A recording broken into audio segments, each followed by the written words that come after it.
yeah, here we are, Coach and Cruise podcast, week 8. When I say week 8, it's the 8th live stream cruise that we've had. We've been doing this since January, so we're a little bit more out there on the podcast world, but the live stream we're only about 2 months in. So here we are. We've got the middle of July, which that means All-Star game. First half of the baseball season's over. We're going to talk Giants Dodgers this weekend. We're going to talk American Century Classic or Championship, whatever they call it up there, Lake Tahoe.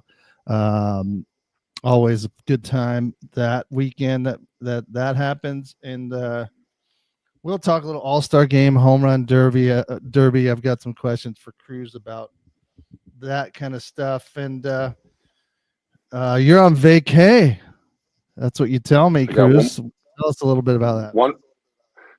One more night of work tonight, 6 o'clock, and then I'll get home around 3:30 a.m. and then we're leaving at 9 a.m. to drive to Tahoe tomorrow morning. So one more night to go. It's been a long week, but we're gonna get there, and we got some fun stuff. My mom's taking us. She takes us. We stay at Heavenly Village, which is right by the casinos there, and then we're going to the lake one day.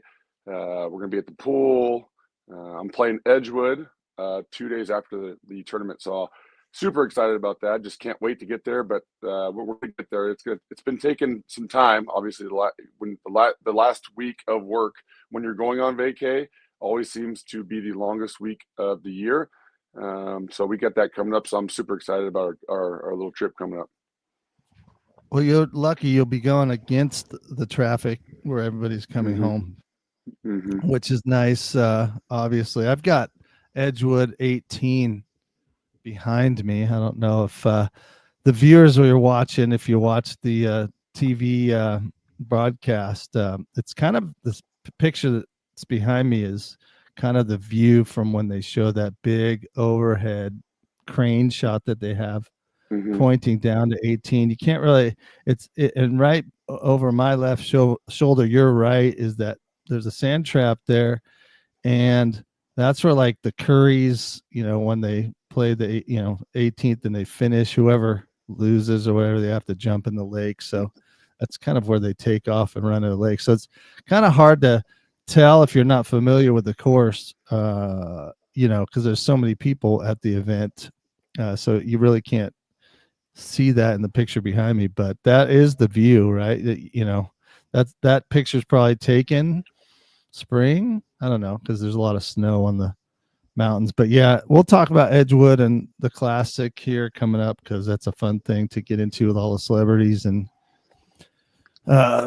sports figures and whatnot. But let's jump into Giants Dodgers. We always talk about the Giants, but Giants Dodgers has always been bigger than just a regular game, and last night kind of lived up to it. The Dodgers are scuffing. They came in having lost 6 straight, but their lineup is so stacked. The Giants have been playing well. They must have listened to our podcast last week, how we ripped into them for playing so poorly. And they've had a pretty good week, but then they got smashed by the Phillies, right before their day off, and the Dodgers come to town. So, you don't know what you're getting. And then last night happened. So give us your take on last, the first game of the 3-game series last night, Cruz. Just the Giants in general. The only way I can say it is they're pretty diabolical. Just when I think they're going to fold and become that 500 team we talk about, they go out and have a good week. And even though they lost the game 13-0 to the Phillies, it really, in the big grand scheme of things, it really doesn't matter, because as long as we win, we talk about winning series. They won the first 2 games of that series. So whether you lose by 1 or by 13, it doesn't really matter. I was sort of nervous for the Dodgers series. And then we go out and score 8 runs in the first game of the series. So, it's kind of interesting to watch them play, because they're so up and down and all around, and we're not really very good offensively, but we somehow find ways to win games that I don't think we should probably win. So it's been an interesting first. I think we're 95 games in. We're 9 games over 500. We're right where we need to be. It's unfortunate because I think we could be a lot better than we are, but we're still right. We're right there, right in the thick of things. And if we can win one of these next 2 games and go to the All-Star break 9 games over 500, we're going to be right in the mix of things. And if we can somehow find our bats, find that hot streak where we can win like 8 out of 10, and continue beating the teams we need to beat, we're going to be in this thing for the long haul, man. Well, I watched last night and I thought Logan Webb pitched well, but then, Dodgers have a great lineup and got some, solid hits. It wasn't like they were dinking and dunking. And, that was my worry, is that, pitching staff's been great, but, you have an outing like Webb did where he's maybe not on his game a little bit, in his mind. Can the Giants score enough runs to overcome a poor, if you want to call it that, pitching outing? And that's why when they got the 8 runs, and Webb was okay, but I was like, man, Dodgers have enough to get into him. And then, he hits Mookie Betts with that pitch on an 0-2 count or whatever. And then Conforto, strike 3 happened. I don't know if you remember. Yeah. Umpire blew the call, and the next pitch he hits a 2-run homer to make it 8-6. And so I was kind of giving Amy a little bit of coaching. I'm like, that pitch was strike 3. Where's your mind at the next pitch? And he leaves his little changeup up a little bit, and Conforto smashes it into center field. That's just the game within the game. And he does a good job, I think, compartmentalizing bad calls or whatever against him. But man, after that, I was like, oh boy. And yeah, I think it makes it fun to watch. Right. I just think the idea is this. I think we all know, Bob Melvin knows, that Logan Webb's our best guy. So you might tend to leave him in longer than you would maybe leave your ordinary starter in there. And so it was a battle for him for sure. I think he only threw 5 in the third. And we're going to give him every opportunity in the whole world to make the pitches he needs to make to get out of a jam. And I think maybe we probably left him in a little too long, but at the same time, you want to lose with your best guy. And so that was kind of the idea with what happened last night. And I wasn't like mad about it, but I never felt, even when we were up 8-2, we were watching the game at our friend's house last night, I never really felt that comfortable because of what you said, that the Dodgers are, they're loaded every which way you can think of it. And I was just, you get to the 9th inning, you're like, just please get us a ground ball, get us out of here. You know what I mean? I think it's so important too with the All-Star break coming up. Getting the first one right is so important. Oh, yeah. Because then now you got to get one of the next 2, right? If you don't find a way to win last night, then you got to scratch and claw and try to win the next 2 games. But now that we got the first game of the 3-game series, you get the first one out of the way, and now you just try to battle our ass off and try to win one of the next 2. And that's the thing we're going to do. I thought, you talk about coaches leaving pitchers in. I thought the Dodgers should have pulled May a little earlier. He walked a couple guys, and they let him pitch to Devers, which I thought was interesting because it would have been a lefty on lefty if they brought in their reliever. And Jung-Hoo Lee finally gets a hit and breaks it open basically. And it was like, gosh, I don't know in their minds what they're thinking, but I felt like that was the time, in my non-expert opinion, should have pulled him a little earlier.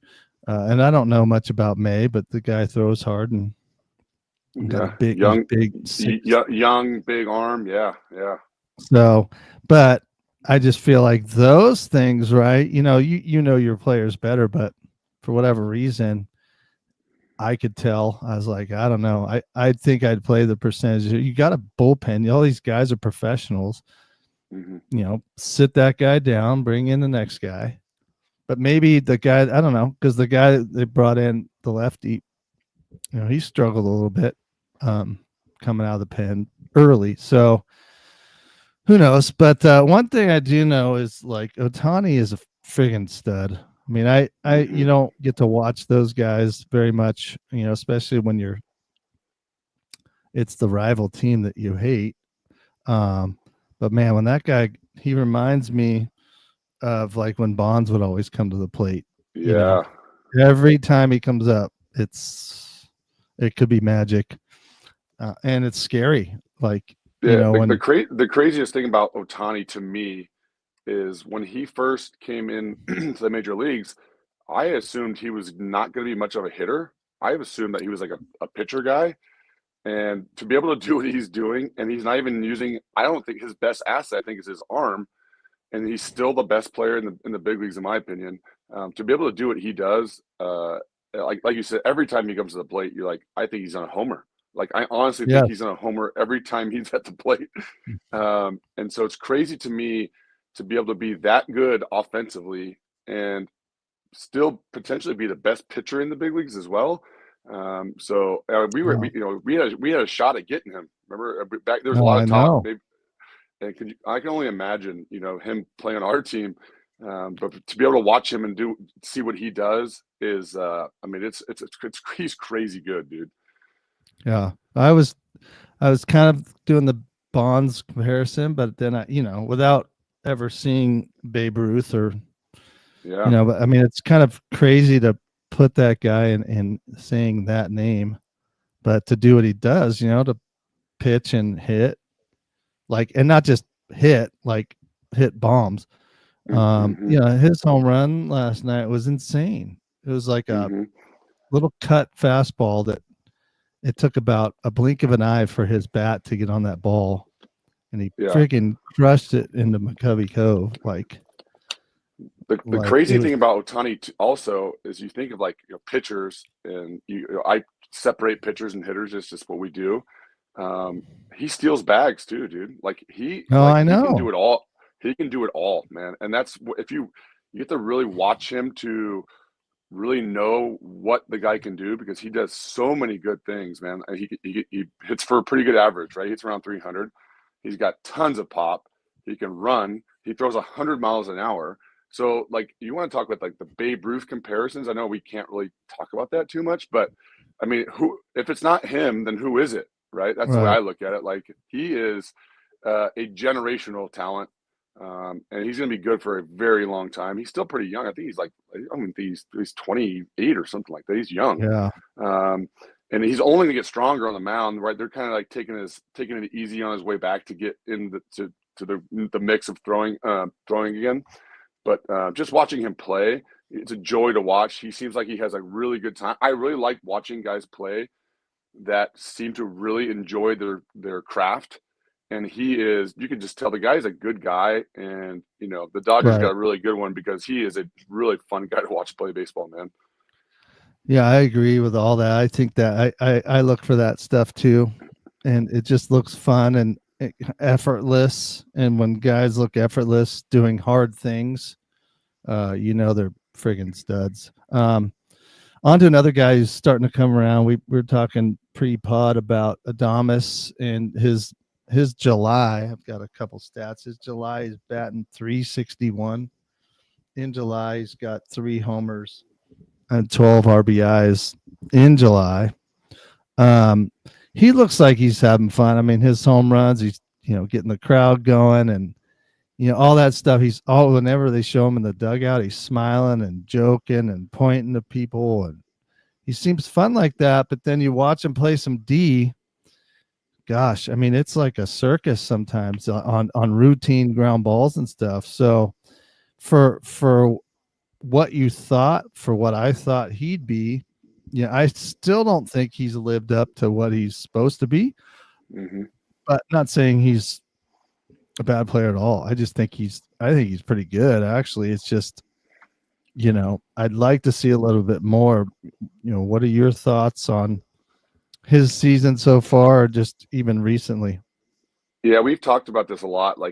And people are all worried about Devers. And I always like just watch Devers hit, and the guy's gonna hit. Just watch him Yeah. hit the ball. I mean, the guy hits the ball with authority, and The Adames thing is kind of interesting. I thought he was a good defensive shortstop going into it. Now, granted, he played for Milwaukee, so I didn't get the chance to see him play on a daily basis.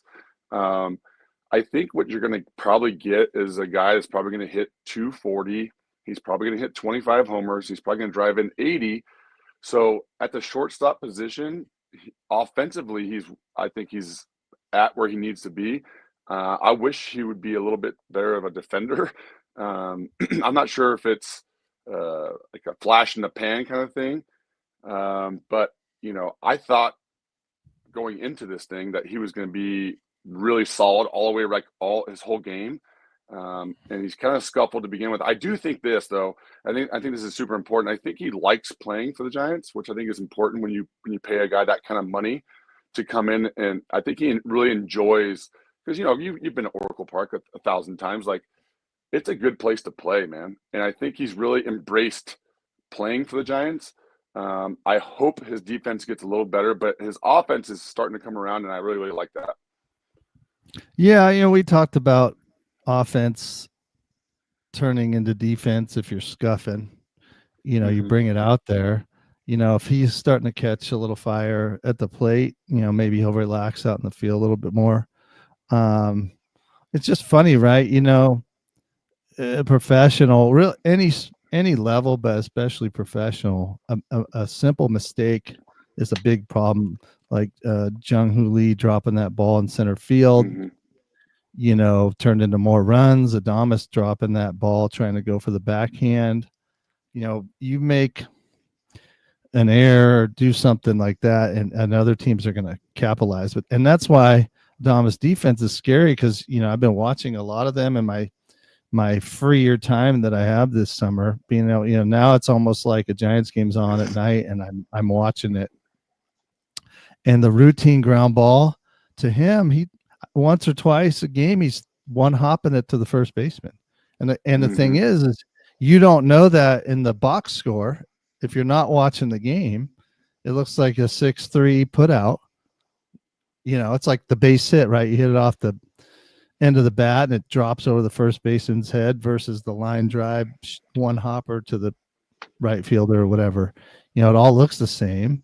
So he gets outs, put outs, but some of them are like, oh, you see it come out of his hand. You're like, oh my gosh. And the first baseman bails him out. Yeah. And you're like, geez, come on, man. I think the idea is, number one, obviously he's getting paid a lot of money, but number two, you just assume he's probably a good defender because he plays shortstop, right?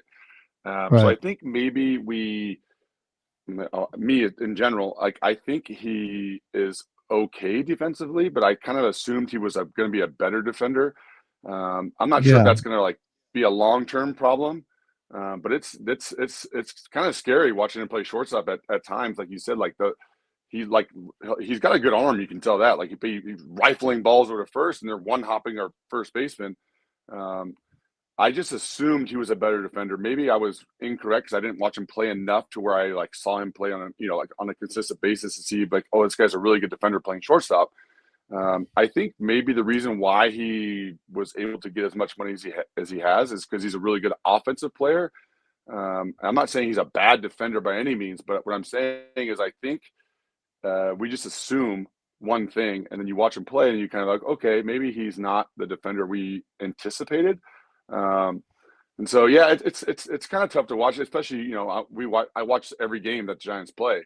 And so you kind of like, you want him to get that consistency going, right? Where he's going to make the idea is this, as a defender, you want to be able to make the ordinary play all the time, right? These guys are such good defenders. Like, just make the plays you're supposed to make. And then if you make an exceptional play occasionally, that's good too. So it is a little tough to watch at times, but I think ultimately I do like Adames a lot. Like I think he's a good player for the Giants. I think we made a good choice by selecting him and paying all that kind of money. I just wish he'd be a little more consistent defensively. I totally agree with that. And, but it kind of goes into the way their season is and how they've been. It's, the announcers are starting to use the torture stuff again. If you're familiar with the Giants or paid attention in their World Series runs, the 2010 stuff, it's very similar to that, where the games are close. They win quirky ways, but a majority of the time they're winning those weird games versus losing. And they're starting to use torture again. And last night was the torture game for sure. Getting ahead, then letting them get close and holding on at the end, which is always kind of sketchy. But again, winning is winning, and if you continue to win, doesn't matter how you win, then you feel like when you're in that spot, you're almost used to it, right? So you're not panicking in that moment, and you make the right pitch, or you get a hit or do something on the bases or whatever. And so hopefully they continue doing that. And here they got the All-Star break coming up. We'll talk All-Star game and home run derby here in a second, but I want to jump into the golf this weekend. You're playing Edgewood, where the American Century Championship is located. I want to know, have you ever been to see like any practice rounds or actually go to the event yourself? No, I have not, but it's one of those things. I'm not sure if you've ever seen a professional golf tournament live. You have to really get yourself. I've been to like 4 or 5 events. We used to go to the Pebble Beach Pro-Am. I've been to the U.S. Open. To see, as a golfer, and knowing how hard golf is, to see those guys play is incredible. Like, they are so good. Where, like, if we're like 160 yards away from the green, we're trying to get the ball on the putting surface somewhere. And those guys are so good where they hit the ball to like an actual number. Like, okay, I might want to hit a 3/4 9-iron, let's just say, and I want to hit it 162 yards, where I'm trying to get it anywhere near. So I'm putting, right? I have never been to that particular tournament, but I would love to go to, because it's nice to see like normal humans that are other athletes play the game that is so difficult to play, and be able to watch them do that. So they say like there's, I think the practice round's Wednesday, obviously, and the Thursday, Friday, Saturday, they say there's like 15,000 people that go to the tournament, and then on Sundays it's actually the least amount of people they have there, because people are trying to get out of town and stuff like that. So we were kind of sort of talking about, because we're leaving here tomorrow at 9, we'll get there around 1. We can't really check in till 4. I was trying to like sneak out and like, hey, the tickets are only $50. Do you guys want to go catch a few holes? Like, I would love to go see it. I've never played the course, which is crazy, because I played Pebble. I played almost every course that we have around. So I'm looking forward to just get on the grounds. And I was talking to my buddy yesterday. He's played the course like 3 or 4 times. It's cool because it has a mix of like water holes where you're along the lake, and then it's got a bunch of holes where it's all tree lined and stuff like that, which I think is super cool. That's the reason why my favorite course I've ever played is Spyglass, and it's a lot of the same thing. Like, you have the ocean on some parts of the course, but then you have other parts of the course which are super tree lined. So you get like the water holes, and you get the tree hole. I think that's what makes golf so cool, man.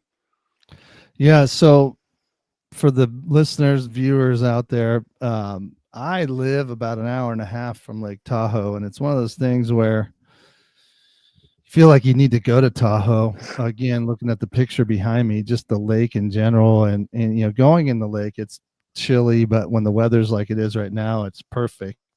And going up there, the temperatures are a lot cooler, even though it does get warm sometimes, just because it's going to be in the 90s, maybe close to 100 in the Sacramento area. And up there, it'll be like low to mid 80s, which is perfect. But yeah, Amy and I, we have been several times to the practice rounds. In fact, 2000, I'm going to miss the date here, like 2005, we used to sit. So the best, in my opinion, best place to sit as on a practice round is between the 16th green and the 17th tee box, because the 17th tee box, if you ever watch the event on TV, is where all the crazy stuff happens. All the boats pull up, all the people are yelling, there's music playing. It's packed over there. On the practice round, it's busy, but again, if you're at 16, they got to walk maybe about 50 yards, maybe not even that much, from the green to the tee box. And if you want like autographs and all the other stuff you could do on the practice rounds, those guys will sign stuff. Most people. Yeah. And you could like talk to them. And it's again, when we used to go, it wasn't very crowded. I'm going to talk about why crowds are bigger or smaller in a second. And man, there are times I'm just chatting with people, professional athletes, comedians, or whatever. In fact, on my phone today, a Facebook memory popped up. It's me and a picture of me and Joe Pavelski, who's leading the tournament right now because he's played in it a long time. But anyway, we're sitting there and practice round, and behind us is a par 3 17th, and all of a sudden it wasn't super crowded, but the crowd goes crazy loud, like super. I'm like, what is going on for a practice round? And sure enough, Marshall Faulk, running back, San Diego State, and great career in the NFL, hit a hole in one again in the practice round, which now I think it was the same thing at the time, but during a practice round, you don't get anything. But if you hit one on 17, it's $1 million. Mm. And he hit it during the practice round. They say like on the 17th, well, obviously it's a par 3. Obviously it runs along the lake there, that people will go and you see them pull their boats up, and then people watch it from that area. But apparently, obviously these guys aren't professional golfers, so they might miss in the lake. Well, apparently in the lake right there, there's like thousands of golf balls where people will jump off their boats, go into the water, and find, you can find Marshall Faulk's ball or whatever, which I think is super cool, man. Like, I'm really excited just to play it because I've heard so much about it.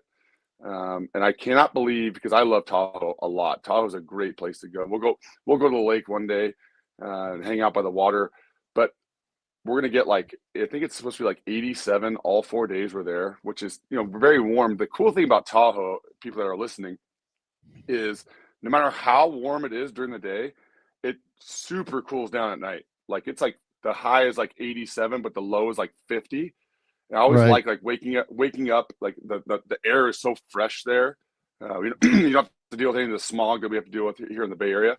Waking up and having a cup of coffee on your balcony or porch, wherever you're staying, it's just such a good place to go for so many. They have great restaurants there. Obviously, they have Edgewood there, and just the water. When you look out on Lake Tahoe, you almost see the different colors of the water, darker blue, lighter blue. It is so killer, man. We are so spoiled to have. You're only an hour and a half away. I'm 4 hours away. To be able to be that close to such a spectacular place I get kind of giddy talking about it because I love going to Tahoe so much. Tahoe is such a beautiful place, man, and I cannot wait to go. Yeah, no, that's the thing. It's what kills me is how close we are, and then we don't go as more times. I mean, we go up there on the North Shore, and we'll rent electric bikes, e-bikes and stuff, and kind of ride up there's a new path along the lake that you could ride for about 5 miles or whatever. It takes a little bit of time. There's just so much you could do, and it's not even doing that stuff. It's like you said, turning around, looking at the lake, and just kind of taking that deep breath and being like, this is awesome. You don't realize that when I was in Kauai, a few weeks ago, it's you're at this place that a lot of people would want to be, at that moment. And then a place like Lake Tahoe being close, it's a world destination, right? For people. Oh yeah. So you listen to people, these celebrities and athletes, they just talk about how they love. It's everybody says the best week, they look forward to it. Obviously they get to play golf, and there's a lot of perks for what they're doing, with the event that's put on. But then having it be in a place like that, it definitely, a lot of these things, right?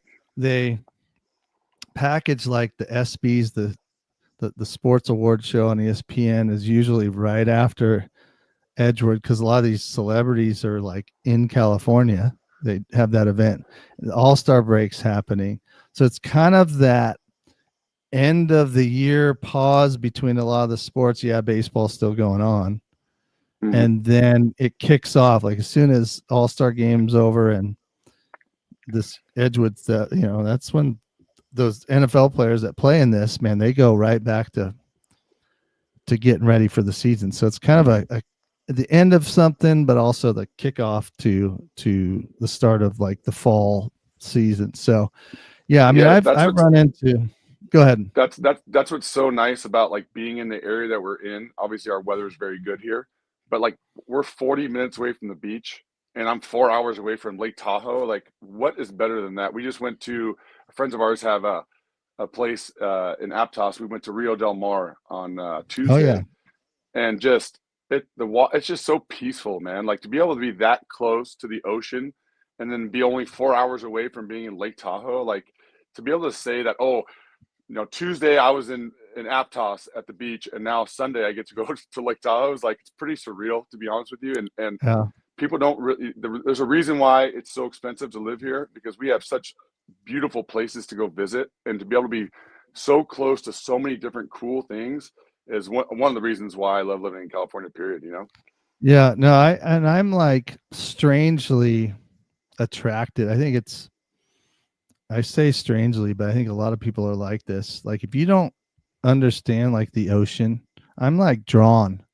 I could Mm-hmm. sit on a beach, uh, just sit and watch like waves crashing like all day and the Yeah, we were there for sound. yeah, we were there for 5 hours on Tuesday, and we showed up at noon.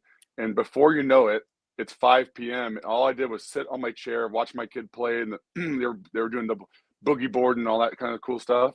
I didn't even have to do anything. I was just there, just to be there Right. and just to watch the weather. I think it was like it was 70 degrees, so it's like perfect outside. The water is so perfect, and to be able to just be able to be this close to that many cool things is like such a nice thing to have. It's such a nice perk to be a part of being a Californian. Yeah, and then I played some golf locally at a course that's like 2 minutes from my house, and with some people that live in Roseville, which is on your way to Sacramento. And Roseville and Sac are like super hot locations in California, temperature wise. And they were asking me, I was telling them I live like 3 minutes from the course, from the hole one tee box. And they're like, do you just love living up here? I'm like, well, give it a few holes, because you talk about tree lined holes, Mm-hmm, every one mm-hmm. of them at this particular course is that way. And we're putting like a few holes later, and as there was a break, and I'm like, listen to that. And they kind of stop and listen. I'm like, that's what's great about living up here. I mean, it's like dead quiet. Mm-hmm. You hear the putter hit the ball, and just and how many deer are running across the course, and just all like if you and I'm kind of like in where I live, that's kind of normal to me now. But if you step back and like think how lucky you are and think of all those things, and like that's not, people aren't normally seeing that, and that's your everyday. Do you know what I'm saying? Yeah, So it's it's like like, it's like so peaceful. Like I love coming up to see you for that reason. I love the yeah, area you live in, but just the I feel like the air is just so much like cleaner. You know what I mean? Like it's weird yeah, to put it in perspective, to be able to go out there and like you said, like play golf. And it's like, golf, you want to be quiet, obviously. But to be able to be so close to that is it's right, spectacular. There's nothing. I don't know how. I've played baseball all over our country, a lot of cool areas, but the area we live in, there's a reason why we call it home. And it's nice. I'm like 3 hours from you, and to be so close to the beach and so close to Tahoe, it's like yeah, it's one of those things too. Like I played Pebble, I played a bunch of courses. Like my buddy was talking to me. We have our tee times at 8 o'clock on Tuesday, and he's like, "What time do you want to get to the course?" I'm like, "I'll get there at 6 if you want to get there at 6." Like I want to yeah, because soak it they're in. practice. Yeah, they're practice. That's the way. When we played Pebble, it was pretty. This is a pretty cool story. A buddy of mine, I gave his daughter hitting lessons, and so Christmas time comes around. This is the year of COVID. Like this is 2019. December, and he's, I have a present for you. And I go, well, we don't really, we're friends. We play golf together. We buy each other beer here and there, but we don't like buy each other gifts per se. And Right. it's this card, and I don't know what is inside this card. I'd give his daughter free hitting lessons. I would never charge her. He's like a family member to me. Right. And it was a card, and inside of it was a $595 gift card to Pebble. And so I was like almost in tears. Like, I've always wanted to play Pebble. I waste money on plenty of things, but paying $600 to play golf, it sometimes isn't the best idea. And so, and the crazy thing about it is, so we played during COVID where everything was kind of shut down, but right when the golf courses kind of opened back up. So what we did was, this is crazy. So we played the round at Pebble, which is amazing. It was amazing. It was just like, I've been to a bunch of tournaments there and stuff like that, but to be able to play it and like, Tiger Woods, I remember Tiger Woods hitting this shot from this location per se. And so after the round was over, because the restaurants were still shut down. And so we're like, what do you want to do? I'm like, well, I kind of want to just go to the parking lot and just like have lunch. And we had a cooler full of beer, and we sat, this is crazy. I think we teed off at like 8:30. So we were done at like 1:00, and we were there till 5.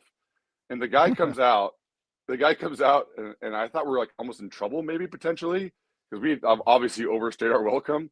The guy's like, hey man, I get it. Soak it all in, stay as long as you'd like. And so we were out there from, 8:00 until like 5. And the post round stuff, the course is obviously amazing, but the post round stuff and with your buddies and just like soaking it all in, the weather is great. Yeah. We got a clear day out there when we played. I didn't want to go home. Like, and that's kind of how I feel about what's going to happen on Tuesday is like, whenever you play these courses that are, magical places, the way I put it, and I'm a big time golfer. I don't mind playing our local course here, but when you get a chance to go play at a course like that, like I want to make it as long of a day as I humanly possibly can. And so my buddy and his wife and Gabby's going, obviously we're all going to be there. So we're going to go there. I think we're going to get there at 6:30. We tee off at 8. The practice facility, like I said, is supposed to be amazing. And then the girls are going to come down and they're supposed to have a pretty good like restaurant there. I'm like, well, I'm in no hurry to get back to our place. Like I want to like make this thing last as long as I humanly possibly can. So that's the kind of part of it, I guess, as you get older, like you appreciate these kind of things more than when you're a kid and you just kind of go do stuff. When you play a course like that in a magical place, you try to make that day last as humanly possible as you can. And so that's what I'm like most excited about is like not even like the golf game within the round. It's the stuff pre and post round that is the stuff that it's the kind of stuff you'll never forget. You know what I'm saying? It's like it's crazy to think that I'm in a position to be able to go play a course like this and be able to enjoy the day and have lunch after and just talk about how much I guarantee we're going to love it. Right. Just to be able to talk about the whole day is like what I look forward to.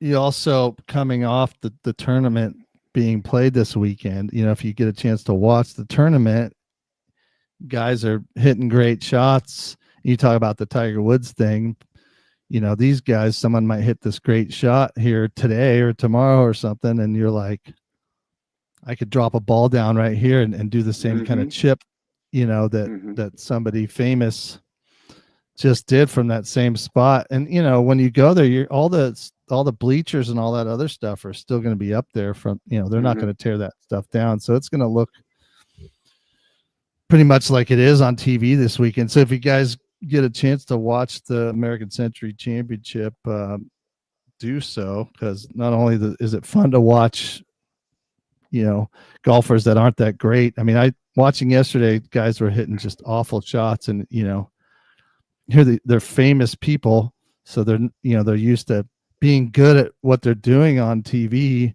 and then to see somebody hit one into the water, it's like, yep. It kind of humanizes them.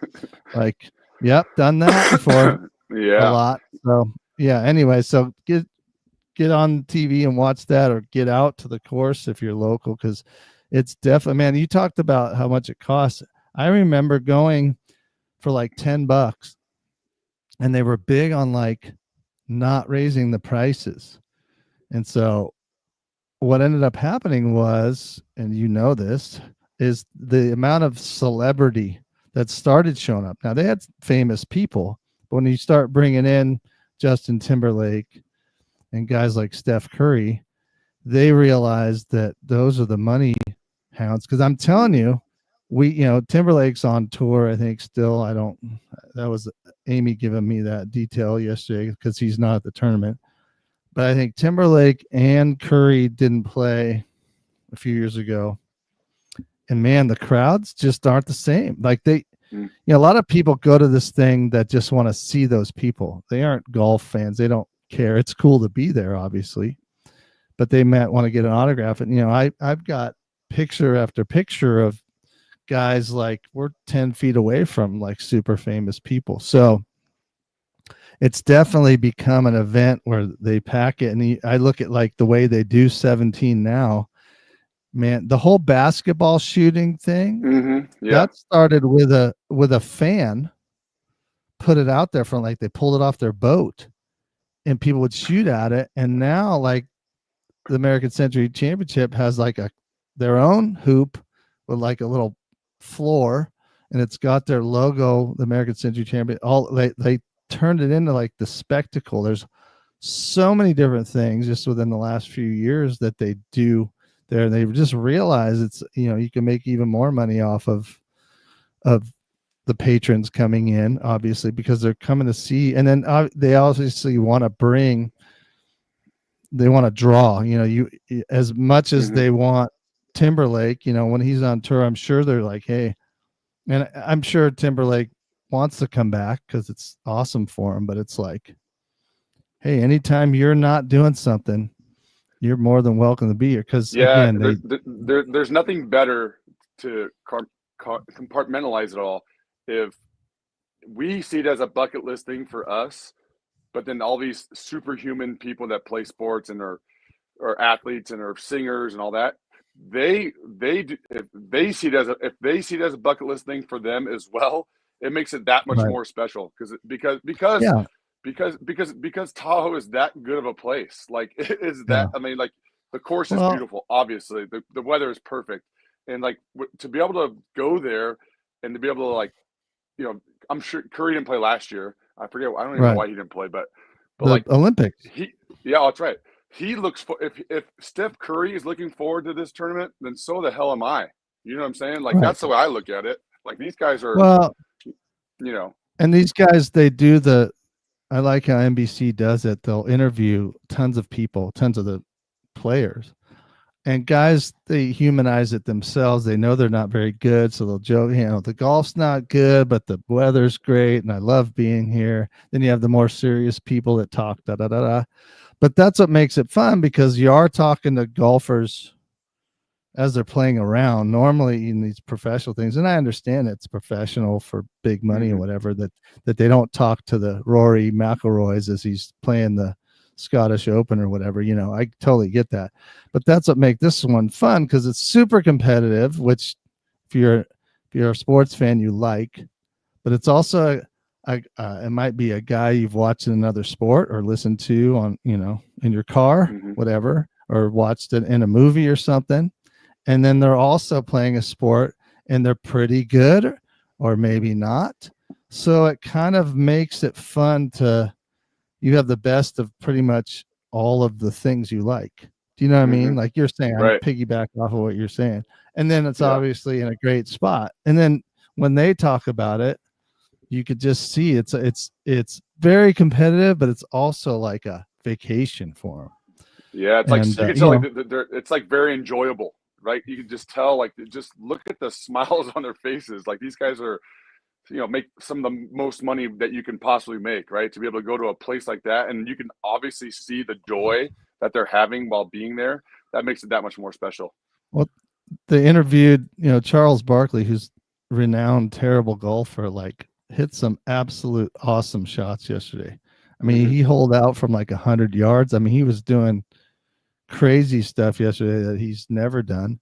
But then they talked to him. He's played 30 years in a row, 30 years. And the dude is from the South. He, went to, was it Alabama? Where did he go to college? Auburn. He went to Auburn. Yeah. Yeah. And so it's like, what's a dude like that? Obviously played in the NBA and had a great career or whatever, but he came out here, I'm sure, that first time and went, holy shit. Yeah. This, not only is it for those guys to come and play and be out here in this environment, but those guys gamble a lot of money, right? So you have the tables right across the street. If you're never been to Tahoe, Edgewood's literally what, about not even 100 yards, there's a casino. You know, Harvey's and Mont Bleu and some other ones right there. And so these guys, you know, Amy and I, what we would do is we'd watch the practice round, we'd stay that night, and we'd go down to the casino, and you could be at a craps table playing craps with They're whoever. there. Yeah, they're there. They're on the floor playing. Mm-hmm. There's usually not a big like bodyguard presence or whatever. But man, it's like, you want a people watch, man, there's that guy, and you're right there, and nobody's really bugging them about like autographs or whatever because they're playing games. But it's like, you talk about the experience, that's the cool thing. And I don't know, you might end up seeing maybe a little bit of that if people take a little bit longer vacation depending on what they're doing. But yeah, that's a cool thing to do as well, is be there post rounds and seeing those guys and girls, you know, on the outside of the element as well. So one of my favorite things about Lake Tahoe, and you don't really realize this until you actually go, it's very, number one, dog friendly. So like my mom brings her dogs and it's cool, but it's super kid friendly. Everywhere you go, it's super kid. Every restaurant has like a patio, and there's always like a 1 or 2 man band playing out. And I'm a big people watcher, and I love, as I get older, I like to sit outside versus sitting inside. And the weather's obviously perfect all the time. And so you could sit there and have a beer, people watch while listening to good music with your kids and your dogs. Like everybody's welcome. And that's why I think it's such a welcoming place for everyone. And I think that's what makes it so good. Not to mention they have great restaurants there. Like you said, they have the casinos, they have the lake, which we go. My mom got married. Harvey's sits on this road. I forget the road, but if you take it straight down to the lake, that's where my mom got married. So we always go there one of the days, and it's just kind of super peaceful just sit there and absolutely do nothing. To be able to have all these amenities is what makes Tahoe so special to me. Little unknown fact, Amy and I got married in Lake Tahoe. We got married at the Chart House. So if you hit the Chart House up, great food, Chart House. Shout out to the Chart House, Lake Tahoe. Let's wrap up with the last topic. You know, it's the All-Star game. The All-Star game has changed a lot over the years. I want to know, do you still watch it? And just what you think of the All-Star game. I think of all the major, all the major sports, I think it's probably the one that's most similar to the regular game. I will probably catch a piece of it. I won't watch the whole thing, but like I won't watch the flag football game for football, and I really don't watch the NBA All-Star game too much. It just seems like such a backyard game. The baseball game, because baseball is a kind of a different sport where you're actually having to throw, pitchers are having to throw pitches and guys are having to hit balls. It's the game I probably watch the most of all the major sports. I'll probably catch like the first part. I kind of like watching like the home. I'll definitely watch the home run derby. The home run derby is a cool event. The pre stuff, like when in the NBA, I like watching the 3-point contest. I used to love watching the dunk contest back in the day when like Michael Jordan would do it and all that kind of stuff. Right. I probably won't catch much of the game. I'll probably catch an inning or two within it. But I think of all major sports, the Major League All-Star game is the best one. It's the best product for what we have to offer. Couple questions for you as a player in the big leagues, officially, unofficially. Did you make an All-Star team?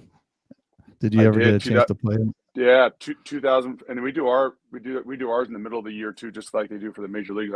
I was in the Midwest League All-Star game in 2004. And I'll tell you what, man, like, you don't realize how much you enjoy doing the things you do until you actually get to play in a game like that. And on a much smaller level, I was, not in the big leagues, but to be able to see the guys that you compete against all the time and then be able to share a game with them. And everybody's just, when you go to these all-star games, whether on whatever level you go, everybody's enjoying themselves. And I think that's like, Right. it's very enjoyable to like be around the guys that you play against on a daily, to see like how they go about their business, and everybody's just like smiling and having a good time. And that's the most thing that was most enjoyable for me as a player, was like sharing the field with all these other really good players. And so that's the thing I like the most about when I was able to play in the All-Star game in 2004. Little different, but similar.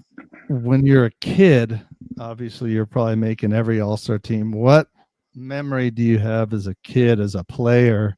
Like, what did you do in any game, all-star game or all-star tournament, that sticks out to you when you were a kid? Do you have any heavy in those? Yeah, I remember like, when you're like in Little League playing the All-Star game, and everybody always watches the Little League World Series. And so my 12-year-old year, we had a really, really good team, and we were one game away from being one tournament away. So it's kind of, but anyway, we won like the districts, and then we won sectionals, and then we went to, but being able to like, you feel like you're so close, and like every kid's like dream as a baseball player is to play in the Little League World Series. And so we were like we had a really good team, and we had some really good players. I just remember that my 12-year-old year, it was a really special year. We had a really good team. We didn't make it to the Little League World Series, but just like those moments, like the stuff that you don't, when you come across stuff like that, it's stuff you don't ever forget. It's like I always tell people, like I was able to play professionally for 7 years, and I got to play all over the country for 3 different teams. But like it's the little things that you remember. Like I went on my recruiting trip to LSU, and I didn't go to LSU because I ended up getting drafted. But though that weekend, being a California kid going to a place like Baton Rouge, Louisiana, where life is very different there than it is here, and just going, LSU's got a great facility. Their locker rooms are great. They have a live tiger that lives on campus. And this is so when you go on a recruiting trip, the first day you kind of take a tour of the campus, right? It's like, okay, here's all of our cool stuff that we have to offer you. And we were walking through the tunnel. And so one of their selling points for baseball people is to go watch a football game, right? You can go to a San Jose State football game, and there's like 5,000 people there, right? And so we go through our little tour of the campus in Baton Rouge, and you're walking up the ramp to go onto the field. And so this is the day before the game. And so they go, okay, close your eyes. And I'm like, what? Why am I closing my eyes? So they close your eyes, and you walk into this enormous stadium. I think it holds like 92,000 people or something like that. So you walk, this is the day before the game. You walk up onto the concourse, onto the field level, and they're like, okay, now open your eyes. And it's the biggest spectacle I'd ever seen at the time.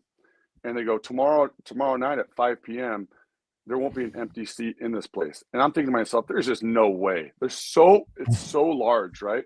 So then fast forward to the day of the game, they do the same thing. You walk up the tunnel. Now it's like 20 minutes before kickoff, and you walk up that same tunnel. They go, close your eyes, and you get to the field level, and they go, open your eyes, and it's legitimately sold out. And we got to tour the whole, like walk around the whole field level, like all around the whole field. And just to see, like, it was like, it gives me chills to thinking about it. I always tell people, like, one of my most enjoyable weekends of my life, I've done a lot of fun stuff, is my recruiting trip to LSU, because it was like surreal to be a California kid, because it's not like a huge, football town here. We have like Stanford and stuff like that, which has got like some history and stuff like that, but it's nothing like going to like a SEC football game. It was incredible. That's awesome. I have a couple memories. You talk about your 12-year-old team. My 12-year-old team had 2 first-round major league draft picks on it, and both their dads coached the team, and they legitimately thought we were going to Williamsport. And we didn't. What's funny is we didn't make it out of the first district tournament, believe it or not. And it wasn't because of us. It was because of the team that beat us went to Williamsport. Mm-hmm. It was Los Gatos Little League. This is like in the early 80s for all you young pups out there. And sure enough, Los Gatos gets to the World Series and they beat us. So check this out. They beat us in the championship. Well, they beat us pretty handily in the championship game, but the first time they beat us, because they beat us in both games, they beat us 3-0. And it was their closest game in the entire tournament until they lost in Williamsport. Mm-hmm. So at that time, Williamsport, when you went, it was a tournament. I don't know who they played, but they didn't have like the American version and then like the foreign Right. deal separate. It was all one. You played all everything. Mm-hmm. And the other thing, I don't know if you knew this, it was single elimination in Williamsport. So Los Gatos actually won a game. I don't remember who they beat. I didn't pay. Back then you couldn't really follow it on. There was no online. There, it was hard to kind of get information. Right. And then they lost to somebody. But we had. You talk about having a team. We ended up having like 6 guys or something that were like Division I players, and 2 of them were major leaguers. And we couldn't even get out of the first tournament. One of the guys on the team, the main dude was Sean Green. Do you remember Sean Green? Oh, I do. Yeah, he's Canadian, is he not? He ended up moving after that year. He moved down south, but he played for the Blue Jays. I think he got drafted by the Blue Jays and then had a long career with the Dodgers. Every year he had a 4 home run game. I think he still holds the major league record for like total bases or RBIs or something. He went like 6 for 6 with a grand slam, and like he drove in like 8, like his total bases, it was like 18 or some ridiculous number in one game. And so it's like the end of May or something. Like every time that day comes around, I get something in my X feed or anyway. So he was on the team, and he's a year younger than me, and he was little tiny. He was like ended up like 6'4", maybe 200 pounds. Maybe that's a little generous. He wasn't super heavy. Yeah. But when he was a kid, he was 5'5", $120, and just hitting bombs. Just it was awesome. Going over to his, they had the batting cage in the backyard and prepping to get ready for our games and all the, you talk about the experience with, just eating like spaghetti dinners and just being around your buddies and just getting ready for your baseball game. And then I think when I was 13, I actually started getting pretty good at baseball.